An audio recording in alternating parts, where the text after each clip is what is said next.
discussions of democracy and discussions of propaganda have always gone together. Social changed things even more in the sense that there was a lot that people could come across by chance and by others sharing with them. If we can't discriminate between serious arguments and propaganda, then we have problems.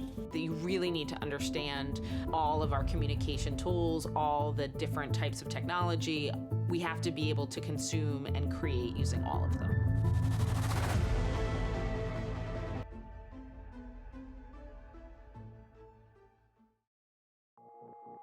The daily avalanche of legitimate news from cable TV, social media, and endless websites often includes news reports that look real but are actually jokes or hoaxes and propaganda. Given the volume of news available, how can the average person separate fact from fiction? There were several fatalities at the scene, both students and staff. The Sandy Hook Elementary School shooting shocked the country, and for a moment, like other tragic events in our recent history, brought the country together. Unfortunately, it didn't take long before Alex Jones, the founder of InfoWars, began to peddle a conspiracy theory about the shooting. Jones has repeatedly claimed the massacre was a giant hoax carried out by crisis actors in a broad scheme to trample on Second Amendment rights. Whether Jones' actions were motivated by greed, malice, or as he later claimed, psychosis, his story exposed the risks of misinformation in a deeply divided environment where the breaking news cycle is thriving and tech companies control how we receive and distribute information. Two families of children who died in the 2012 Sandy Hook Elementary shooting are now suing radio host Alex Jones for defamation. The controversial host of InfoWars has long suggested the media faked information about the shooting. They staged Sandy Hook. The evidence is just overwhelming. It took me about a year with Sandy Hook to come to grips with the fact that the whole thing was fake. It's almost political theater. It's, agit-prop kind of performance art in the most bastardized and sadistic way. They've got the kids going in circles in and out of the building with their hands up. I've watched the footage, and it looks like a drill. Ultimately, someone like Alex Jones, given the architecture of the internet, is probably going to make more money as an outrage influencer than he would as a small local news organization. It's not actually about children anymore. It's stripped of any notes of empathy or sympathy or cognitive understanding about how things happen. But what happens is there's an alternate framing that attempts to make sense out of, an event in a way that fits their own worldview.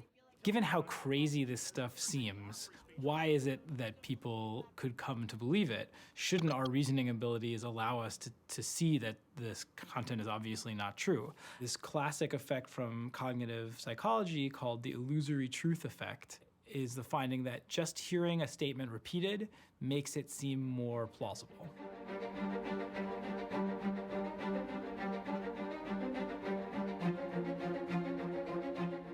We have people read some stories, then do some distractor task, fill out some random surveys for 5 minutes, and then we have them rate the accuracy of a bigger set of stories, some of which we showed them in the beginning and some of which we didn't, and they rate the ones that we showed them at the beginning as more accurate than the ones that don't. If they hadn't seen the headline before, about 18% of the headlines got rated as true.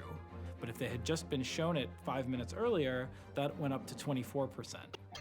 When it comes to the kind of partisan misinformation that circulates on social media, which is what we've been focusing on, it's really not that reasoning powers are getting hijacked, it's just that people are not bothering to reason in the first place.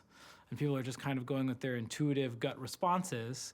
And what we found is when people stop and think a little bit more, they're actually substantially better at telling what's true versus false.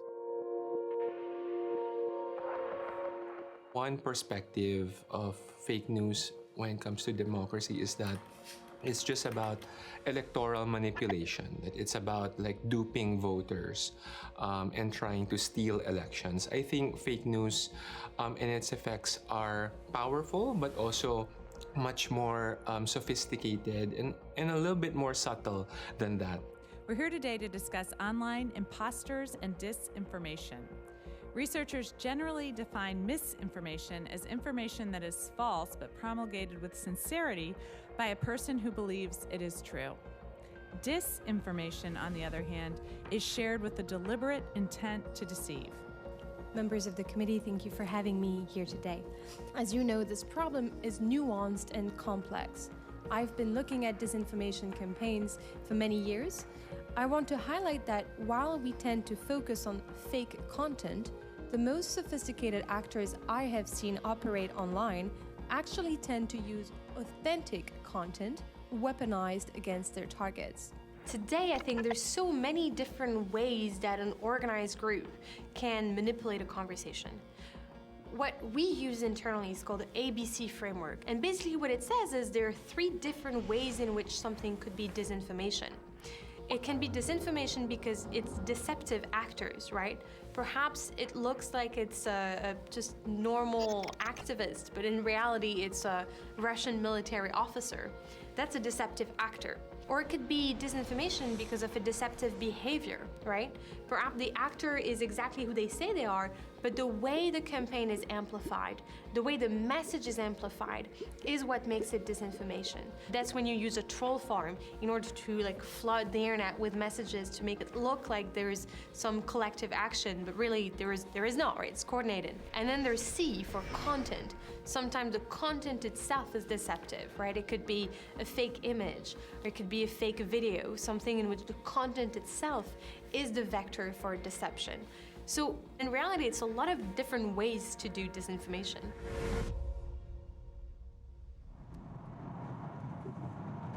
In the run-up to the 2020 presidential election, the United States is headed into what could be one of the most extraordinary years of claims and counterclaims, misinformation, and a renewed public perception that our democracy and truth itself are under attack.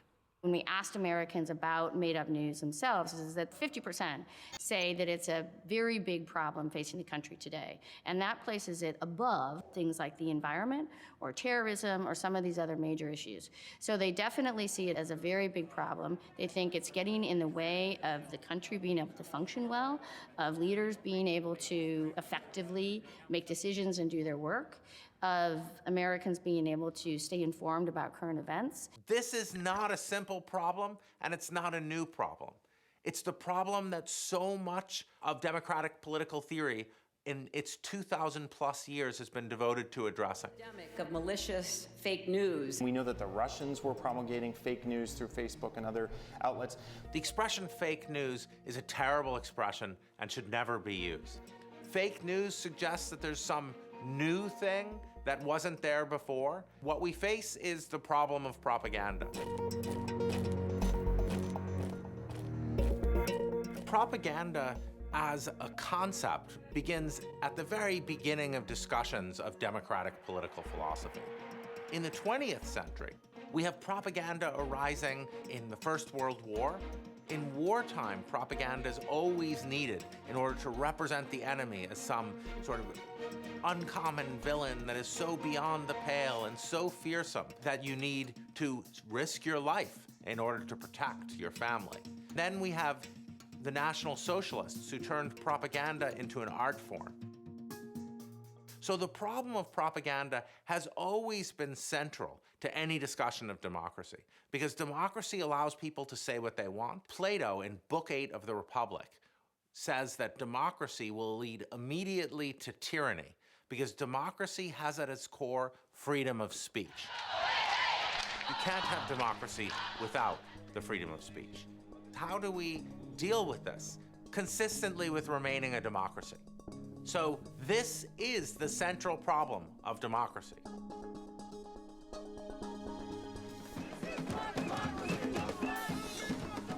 We can actually remove a lot of the partisan politics from this and say, it's not about the left, it's not about the right, it's about being able to trust your sources of information. The public puts most of that onus on journalists and the news media to sort of solve that problem of made-up news, although most of the public thinks it will get worse over the next 5 years than think it will get better. decades earlier, we could all rely on and trust the fact that what news anchors were telling us on television was socially accepted fact. But with the rise of social media and going from Web 1.0 to 2.0 to Web 3.0, where anyone can create a social footprint that mirrors that of a media organization, the ability to trust that information is almost completely lost on us. As tech giants and media conglomerates fight for control of the 24-hour cycle, independent newspapers, the backbone of local and regional journalism, remain the most trusted source of news around the country. Is it the threat of Russian maneuvering or the death of trusted local journalism that poses the biggest risk to reliable news in America? Even the best local newspapers have struggled to fully adapt their business models and newsrooms to this new media landscape. Thousands of reporters and editors have been cut in the past decade, greatly diminishing the capacity of independent newspapers to consistently cover their communities in depth. The Gazette's been around for 125 years. We just celebrated our 125th, and it has been a family newspaper the whole time. Right now, we're owned and controlled by a brother and a sister. We really, I think, are the quintessential, locally owned family business. It's definitely the worst it's ever been in terms of questioning whether the media is in bed with somebody or is corrupt. When you ask questions about trust, you ask about local news organizations, and they tend to get the highest level of trust from Americans, about 25%. They would say they have a lot of trust. National drops down to close to 20%, but when you ask about social media specifically, you're down in the single digits when it comes to trust. There's still not a lot of understanding once you pull back the curtain on the newspaper business, or I'd say the media business in general. As a reporter, I don't have an opinion. It's not my job to have an opinion. My job is just to present the facts. A newspaper has an opinion section, which is different than editorial section. Not many people understand that that's not the opinion of the reporters, but just a small group of people who form those. Head southwest on Maxon Road extension toward Van Der Bosch. Schenectady is it's a classic American Rust Belt city. A lot of the the housing stock in some of the city's neighborhoods is substandard.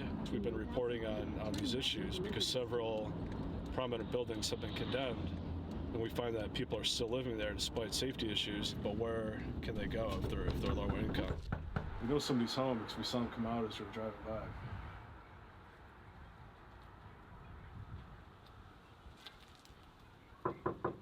There's kids inside. This is local reporting, man. It's a lot of just waiting on people's porches and being inconvenient.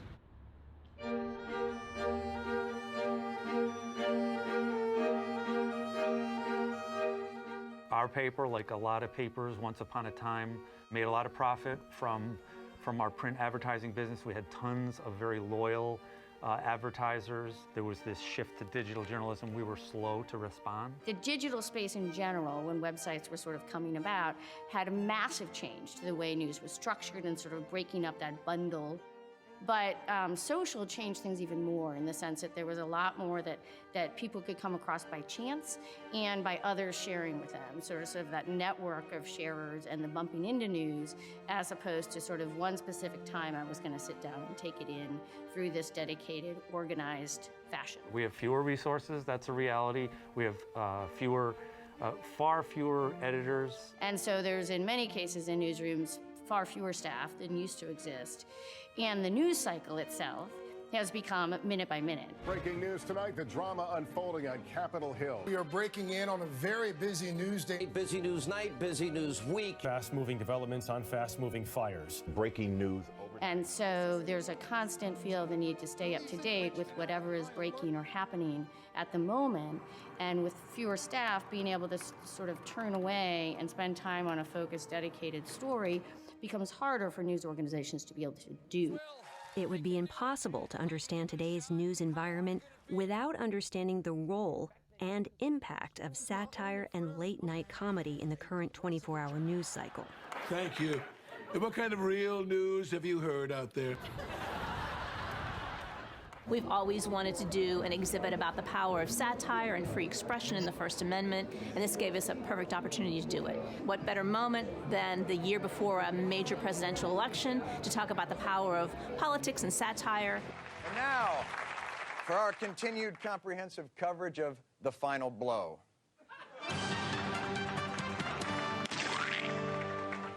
You're out of order, he's out of order. This whole trial is sexy. President Clinton's historic impeachment trial begins Thursday, and the most important issue facing the United States. It does seem like a very innocent time back 20 years ago when Jon Stewart started doing his show and people dubbed him fake news because they weren't real journalists. They were doing sort of reporting. They were interviewing people. They were gathering facts and adding humor to it, and people called it fake news. Well, that term has become a much more malevolent term these days. Waterboarding is how we baptize terrorists.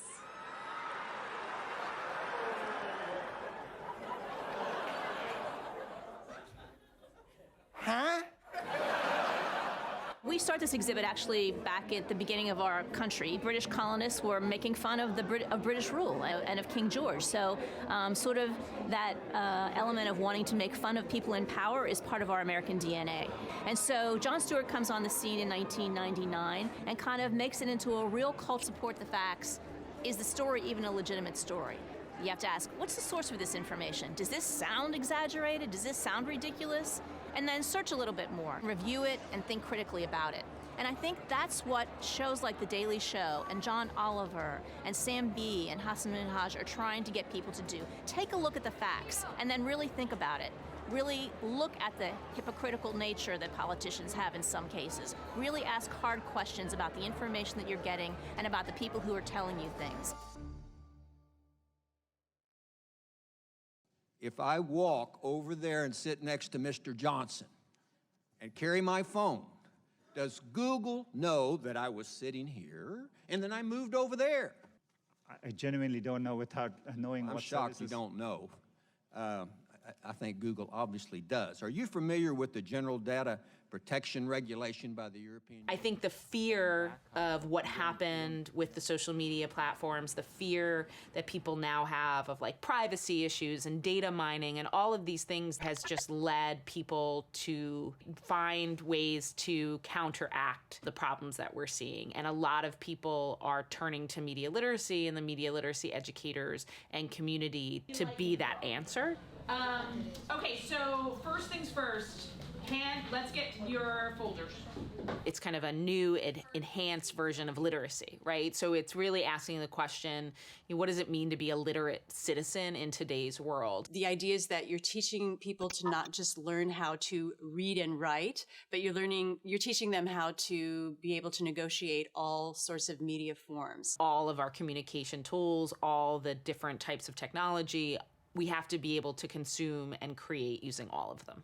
If you're going to start teaching about reading and writing, you should be teaching about how the digital environment operates. And, you should be teaching all of that with an eye towards critical understanding. As students spend more and more time in the digital world, the concept of digital citizenship is seen as an important area of educational knowledge, not only in the United States, but around the world. So digital learning, the general definition, is any type of learning that incorporates technology usage within it. Or a more practical use of digital learning, or how digital learning is more formally known across education, is in the type of practices of teaching kids how to use computers in a responsible and respectful manner. Go ahead and minimize the game so that we can see your code, Maya. And team, let's get ready to share some shout outs and suggestions for Maya. I see several students want to give you a shout out and suggestion. They don't know how to use this technology. And when they get online and you start to use the internet, there's a whole world that's open to them, right? There's so many things that they're exposed to, and there's so many things that they can explore. And unfortunately, without the proper guidance, kids tend to make bad decisions. They tend to not understand how their actions in the internet will affect them later on in their life. A lot of times we have the misconception that because our kids are so exposed to technology that they automatically know how to use it and they know what to do. And that is false. Kids need guidance in how to use the technology just like anything else. As we examine the role of media literacy in the lives of our children, we must also reconsider its position in the lives of our parents and grandparents who've witnessed the drastic shift from a print culture to a social media culture, vulnerable to similar threat. I think that there is something very much to be said about the generational gap of how people have used the internet over time. I remember using Napster as a kid and also understanding like what is above board and what is not. You know, for older generations, and this is what we've seen in a lot of the academic literature, there is more of kind of a susceptibility or vulnerability to kind of consuming more of it, and then also over time believing it. And that's not to say that older generations are searching for this content by any means. They are being targeted repeatedly. Over 65, that population shared more fake information than any other population during the 2016 election. And I think culturally and generationally, they grew up in a time where, you know, if you read it, it was true. So I'm going to rest my finger where it says open 7 days a week, right on the word open, and I'm going to let go. And now what I've done is... The dirty word that nobody wants to use is ageism, right? We live in a society where we have a bombardment of negative stereotypes about people who are older, and we have kind of accepted that somehow we're going to segregate our society on the basis of age. You know, maybe 15 or 20 years ago, seniors and older adults were driving a lot of our community and our civic dialogues. So when you went to a public meeting or a political event, it was 70-year-olds who were often the people that had the experience and the confidence to speak out on policy issues. But today we've had this sort of moment where all of those dialogues have shifted online, and a lot of the tools and environments that people are using are now digital. The speed at which technology changes puts a challenge on us as a population and as a society to continue to educate people outside of formal education. So the question is, how do we teach? You know, how do we deal with that divide, because it's there? I read. I learn how to do things that I'm interested in. If I'm looking for news, I go to look for news stories that I'm interested in. I use it, you know, for my daily life. Pulling that right handle either to the right and down. What we need today is to get seniors trained and empowered and included in the digital conversations about our country and our community's futures so that they can bring those perspectives back in. I think that a lot of media literacy education is focused on messages and the importance of interpreting messages and being mindful of the messages that you create. Or her claim is that we perceive the printed word as more credible than the visual text. Do we agree with that? One of the reasons I love media literacy, I love teaching media literacy, I love talking about media literacy, is because it is so broad and there's so many different ways to practice it. But of course, that makes it hard to scale, right? Because I can't just go into a school district and say, this is the way you have to do media literacy. With that said, though, the fact that it is adaptable, the fact that it can be flexible for different communities and different contexts is a positive. When we're online, we already have the notion that a lot of things are like fake news, or like we can't like trust what we see online. Okay. But when it comes to printed, I feel like there's so many people that look over it over and over and over again before it gets printed. So I feel like, I guess it may not even be 100% true that printed has more accurate news, but I think it's a perceived notion that it is. It's a very interesting point that you just made. The process that something like this goes through to get to print versus the ease at which we can share information online, I think it's an excellent point.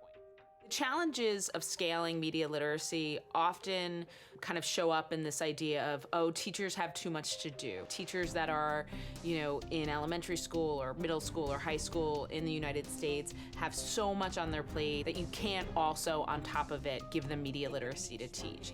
So the way that we frame it is media literacy is a way to teach, it's not a subject to teach.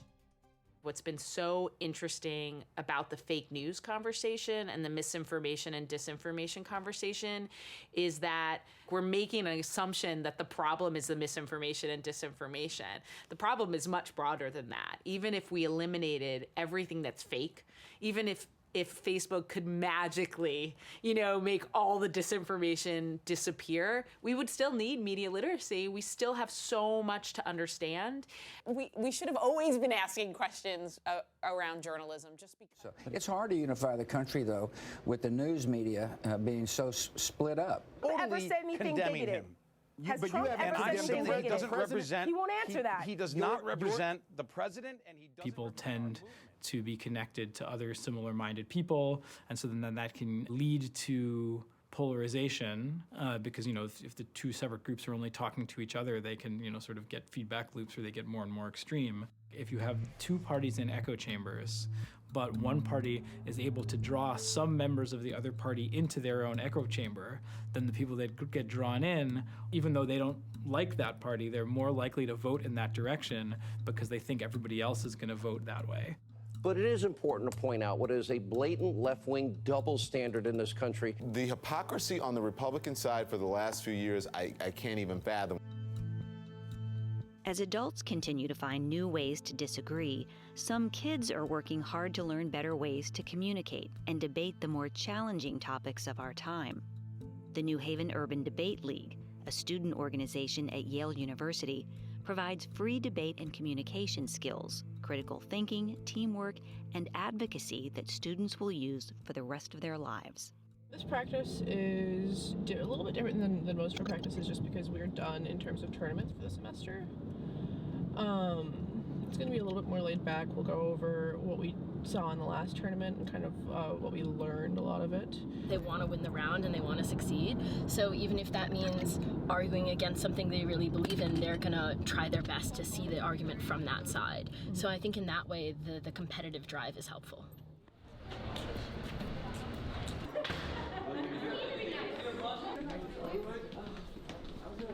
So you guys know that that was it. That was our last tournament of the semester. Debate is, exactly what fights polarization. We have two kids debating against two kids. They get about 15 minutes to prep their arguments before they debate against each other. They don't get to choose which side of the argument they're on.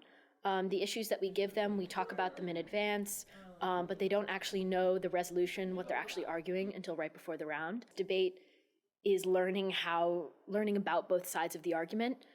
So no matter what you believe in, you're going to have to get up and talk about something and try your hardest to win the argument from that side. Like, let's say that, you get something wrong online about, like, a political candidate or something. That can affect how you vote in elections, and that can, really damage the, kind of coherency of our news sources.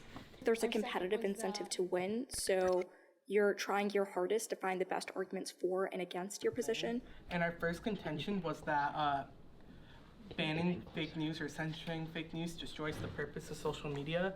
So we did. Awesome. Okay, so if you have notes from your last round, we're going to do a quick look at how their final round went and what they said and the arguments that they made, and then we'll go over into what everybody else did, if that's good. Have everyone else. Debate is about being able to justify your opinions. So, I remember in high school having really strong opinions about things, and then you go into a debate and you really have to explain why. And so I think that gives people a really healthy way of looking at their own opinions and the opinions of others. And I think also a really, really important part of debate is learning effective communication. I see a lot of adults who get very riled up when they speak about something that they believe in, and they jump to arguments that really aren't arguments, and they start jabbing at others. And what I've learned is it's not just learning the information, understanding how to utilize that and how to process it very quickly. It's also how to very effectively communicate that. So not only are you getting your point across, but you're creating a good conversation. I think we're very aware that we are the generation that is going to see the consequences of what happens to our democracy, what happens to our planet, and there is a growing sense of urgency. It's really upfront and personal in terms of them realizing that things that they're debating right now are things that are in their hands currently at the same time. I could be doing something about this if I wanted to, because I could tell right now that I have the brain power to be doing something about this. So maybe I should. The work that they're doing for an extracurricular activity kind of forces them to look at reality.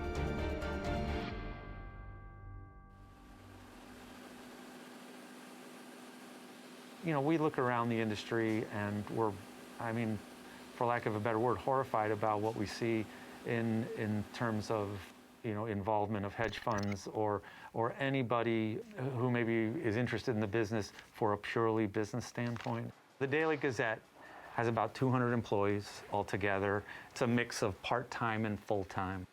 We still have to, pay attention to the finances, but we're also exploring other avenues, and we're not alone in this, about finding ways to pay for reporters and staff members through various grant money. Right now, we're in discussions with a few different philanthropies. So we're looking at all these kind of models that might help. We're going to do it as long as we can do it, and we're going to try to do it independently as much as possible. The traditional media forgot two things in the last 20 years. First of all, they forgot that their content is valuable, and therefore, if it's valuable, they should not be giving it away for free. Once you give it away for free, you become solely dependent on advertising, which brings us to the second problem, which is if you're solely dependent on advertising, the most important thing is to have some catchy or deceptive headline in order to get a page view. Capitalism makes news deviate from their mission. Under successful democratic times, the news is boring. People are making concessions. One group wants this, another group wants this. The politician says, okay, everybody can have half of what they want. No one's going to turn on the news to watch that. There is no money to be made in straightforwardly doing your democratic job. And it's only $4.99 per month. Now you can watch One America News Network live, anytime, anywhere in the world. Go to our Facebook page and click here to become a supporter today. One of the things about the architecture of the internet is that it provides a series of spaces for content creators to monetize not only the content that they create, but also the visitors that they bring to those websites. But if this bill were to pass, would this prohibit the sale of the Bible that teaches these things about sexual morality? Well, literally, according to how this law is written, yes, it would. The misinformation factory model is so successful because it can be easily replicated, streamlined, and often requires very little expertise to operate. Meanwhile, legitimate local news organizations, which often rely on similar ad-supported infrastructure and industries for their livelihood, are suffering. So oftentimes, a lot of the hyper-partisan social media pages and sites that portray themselves as news-like, but are actually just pushing disinformation, are able to use social media to bring people to the website, which then brings them money through paid banner advertisements that are usually programmatically placed by big ad exchanges like Google. The structure of the social networks controls what information you have access to. People who get into it for political reasons can make it much more of their career because of the financial prospects that are often involved. Sometimes what you really need is just good investigative journalism, right? A lot of these campaigns are exposed by investigative journalists and by the media, and what they've done is to follow the money, is to pick up the phone, is to try to understand who's really behind something. I 100% support everyone's right to free speech, but freedom of speech doesn't mean you're entitled to profit from that work. We've entered an era where brands don't know where their ad dollars are going. When a brand purchases an ad with Google, it uses an algorithm based on keywords to target consumers. However, sometimes these ads can be placed on websites that are unfavorable without the brand knowing. There was a study that came out earlier this year from the Global Disinformation Index that found that $235 million every year is going to fund disinformation. Each dollar that's going to fund disinformation is a dollar that is not going to fund legitimate sources of news. And that's really problematic. The other thing is that brands never asked to be on disinformation sites. So how is it that that much money is going towards disinformation? There's something up. I went on Breitbart news, Breitbart.com, for the first time after hearing about it throughout the election cycle.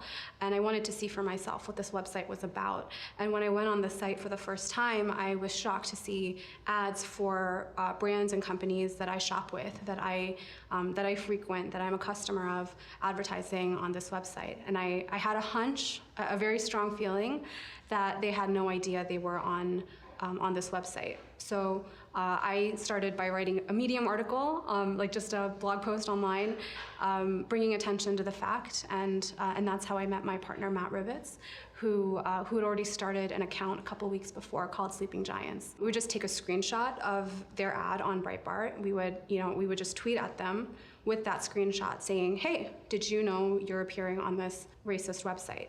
And it really was just a question. It turns out nobody knew. Not a single brand was aware that their ads were appearing on that site. But almost across the board, they were horrified to find out that they were. So we generally got responses pretty quickly. Brands would just, it was Twitter, so they would just respond to us saying, thanks for letting us know, we will be sure to take it down. Breitbart lost 90% of its ad revenue within 3 months. It hit them really hard. We had no idea we were that effective. What we did know is that brands were slowly sort of waking up to where their advertising was going. When they sign up and turn on their Google ads or their Facebook ads, those companies have promised them that they will not serve their ads on any website or any publication that is objectionable or hateful. And they've really reneged on that promise. With Breitbart, that was the first time that a lot of brands understood this. But what the bigger problem here that I see is that there's hundreds of thousands of more Breitbarts out there that tech companies are not doing anything about, that they're not paying attention to. And unfortunately, a lot of brands still don't understand just how massive this problem is. I think on a more structural level, this is about freedom of speech versus freedom of reach. Do you have the right to say something online? Sure, one could argue that. However, do you have the right to monetize and amplify it by breaking the rules? That is an area that I think that we can make significant progress on. We have a lot more power than we did 5 or 10 years ago. Consumers need to understand that we can make that difference just by speaking up. There's definitely this tension in the United States between the freedom to access and publish information and the desire to have, the issue of made-up news somehow be addressed. And there's a real tension that exists there. And in most cases, when we asked this, the public did not want the government to take these kinds of steps if it was going to be a risk to the freedom to access and publish information. They were more willing for technology companies to do so. One man with total control of billions of people's stolen data, all their secrets, their lives, their futures. As you may have already realized, this is not Mark Zuckerberg. Computer-generated videos like this one are known as deepfakes after a 2017 Reddit user of the same name began posting doctored videos on the site. To address their concerns, their hopes, and their dreams. Obviously, the potential for serious harms with these deepfakes is quite great. On elections, international states, for diplomatic purposes, and even for our private lives. That's why we as a country need to take swift action and invest in the research and the tools for identifying and combating deepfakes, and create a national strategy immediately, especially for election integrity and ahead of the 2020 presidential election. We already know of Russia's intentional campaign to spread disinformation throughout the last one, and I don't even want to imagine what Russia or China or just private players, the havoc they could wreak on our elections and our personal lives. For bringing attention to the problems of deep fake technology. And go Navy, beat Army.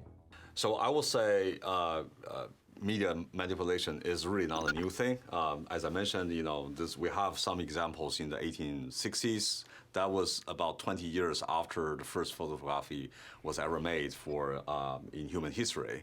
About 100 years later, with the computers, with the internet and digital camera, we have Photoshops, and then we start to see fake photographs, and making photographs is much easier. Forrest Gump is one famous example where they actually put Gump into this video sequence. Congratulations. How do you feel? I gotta pay. I believe he said he had to go pee.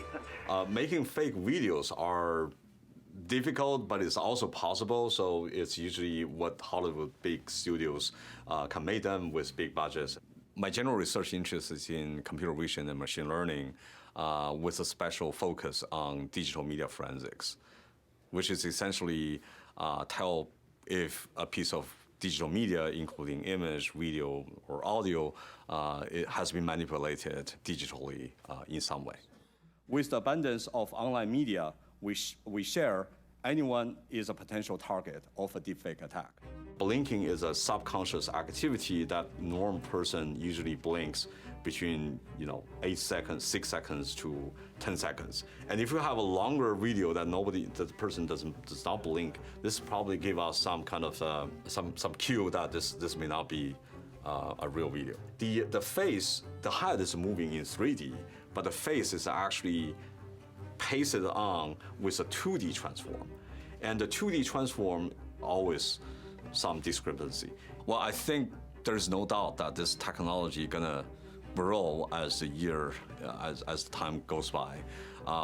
And there's a huge amount of interest actually on the research side of generating more realistic images as close as possible to human voice or human faces. It can be used in either a good way or a bad way, depends on who's gonna use it.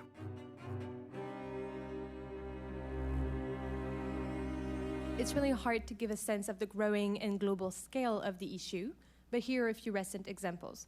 Today, a report by my colleagues over at the Oxford Internet Institute highlighted that more than 70 countries currently use computational propaganda techniques to manipulate public opinion online. Since October 2018, Twitter has disclosed information around more than 25,000 accounts associated with information operations in 10 different countries. On Facebook, over 40 million users have followed pages that Facebook has taken down for being involved in what they call coordinated inauthentic behavior. Now politicians increase their spends, increase their budget for social media operations, and there's a budget for the legitimate official campaigns. So these are the maintenance of the official profile on Facebook, but also Instagram, on Twitter, and YouTube. But they also have budget for these underground black ops operations where it's about creating these communities. In reality, if I'm a government trying to manipulate social media, what I want to do is I really want to hide inside organic groups of people, right? And it's going to be really hard to go and look at a group and say, actually, those accounts are not real people, are not part of an organic campaign. They're part of an information operation that a state is conducting. So in order to do that, we look at patterns at a large scale, because if you have a small number of accounts who are trying to replicate the organic diversity of a large number of accounts, there are different ways in which they're going to fail. And we say, okay, well, that campaign doesn't move like an organic campaign of people just coming online together. And so sometimes you have, a campaign with people who are behind it who didn't try to hide very much. And so, for instance, you can look at the email addresses that are behind an account, or the IP address when they're coming from. But sometimes it can be really difficult because you can have actors who are really keen to hide their identities. In cybersecurity, we call it OPSEC, operational security. It can be very difficult to tell who's behind an account. Digital forensics can be quite hard in some cases. To what's being called a bold move by Twitter CEO Jack Dorsey, announcing plans to ban all political ads as the 2020 campaigns ramp up. Would I be able to run advertisements on Facebook targeting Republicans in primaries saying that they voted for the Green New Deal? I mean, if you're not fact-checking political advertisements, I'm just trying to understand the bounds here. What's fair game? I don't know the answer to that off the top of my head. I think. So you don't know if I'll be able to do that? We talk about the disruptions in media climate over the past 15 years, and Facebook has been a huge contributor to that. Just the fact that it's played like a universal role in people's lives. What is the right intervention here? And one advocate is, let's just ban these people. Let's just take this down. Let's lobby Facebook to invest in content moderation, which is precisely about finding like hurtful words and banning those people forever from the platform. And we say that that's important. That's one component of it.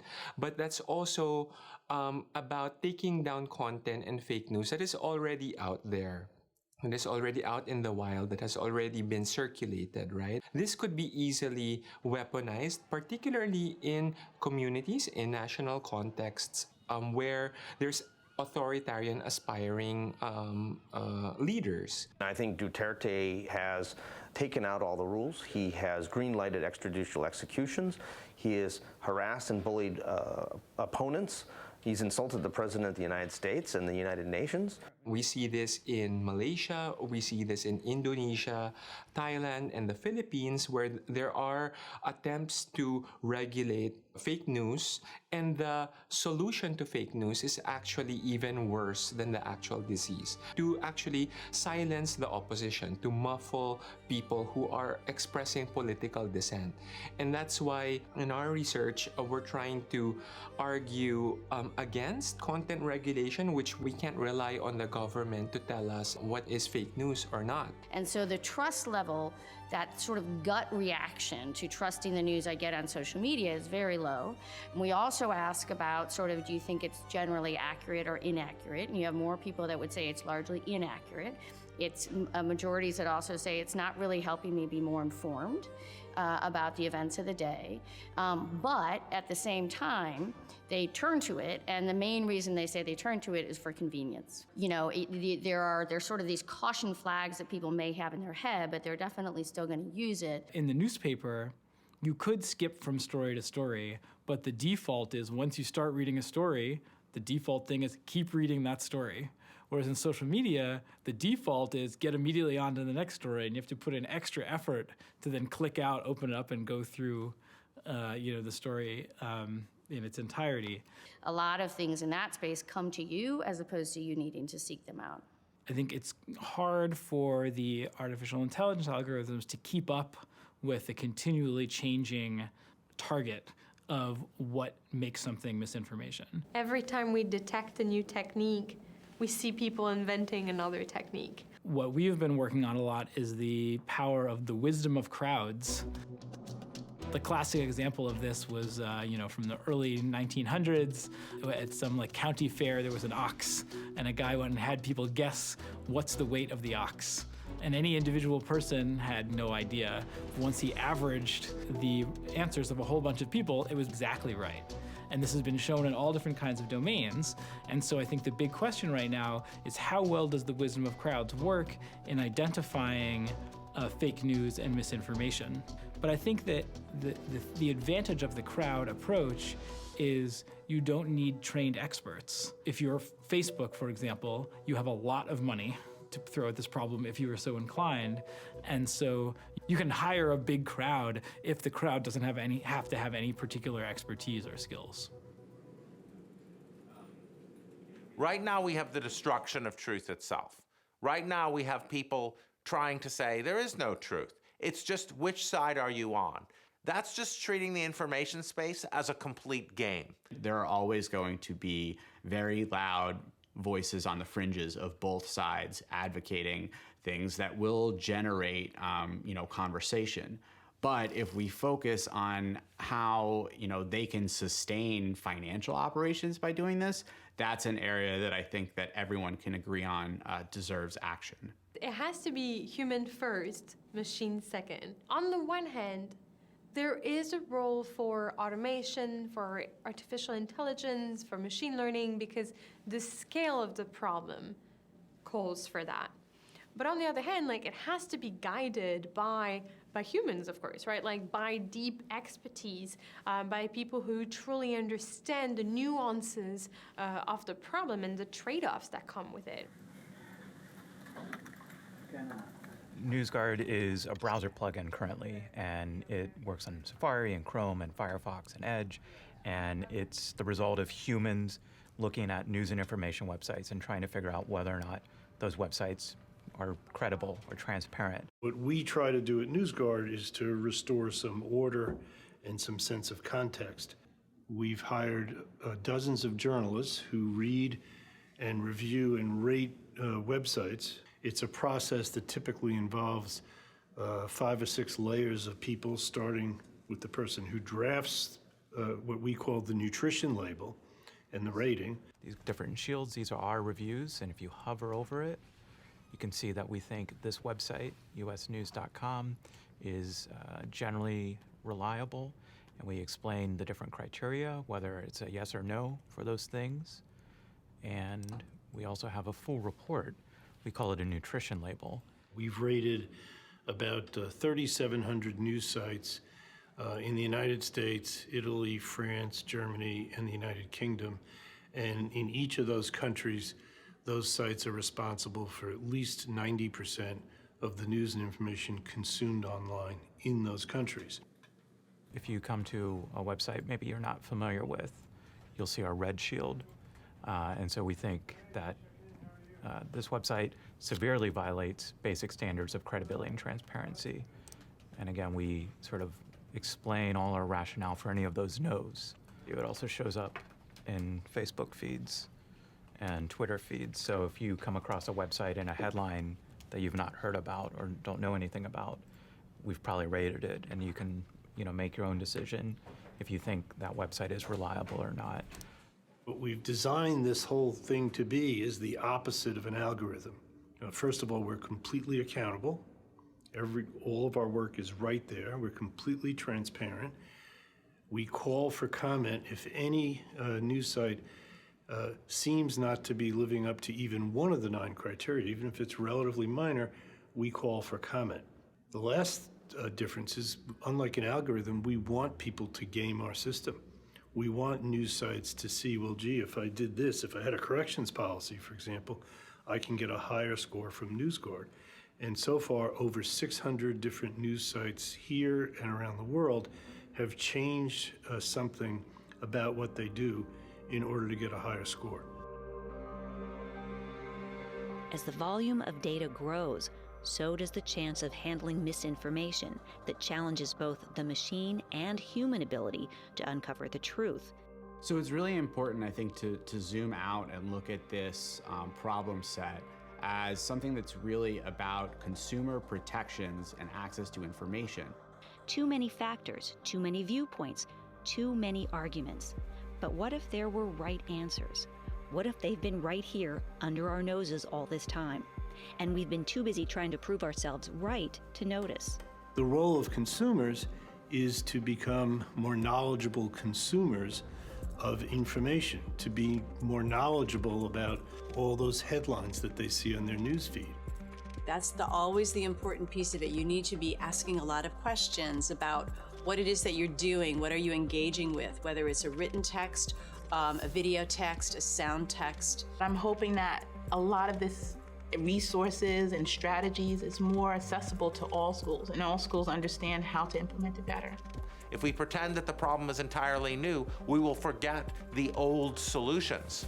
The old solutions tell us to eliminate inequality, to address poverty, to educate our citizenry, to make people less susceptible to fear and anxiety. Information campaigns right before elections are problematic and have been problematic for a long time. It's like social media didn't invent that, but it's certainly possible that social media exacerbates it by making it easier for things to really spread widely. Everyone is really intent on limiting the actual impact of these kinds of disinformation networks. However, the landscape is constantly changing on a regular basis, so it's a constant arms race between the disinformation networks and the ad exchanges and other kind of platforms that do not want disinformation spreading across the internet. Going forward, if you're going to deal with these informational problems, you're going to have to make the people less susceptible to them.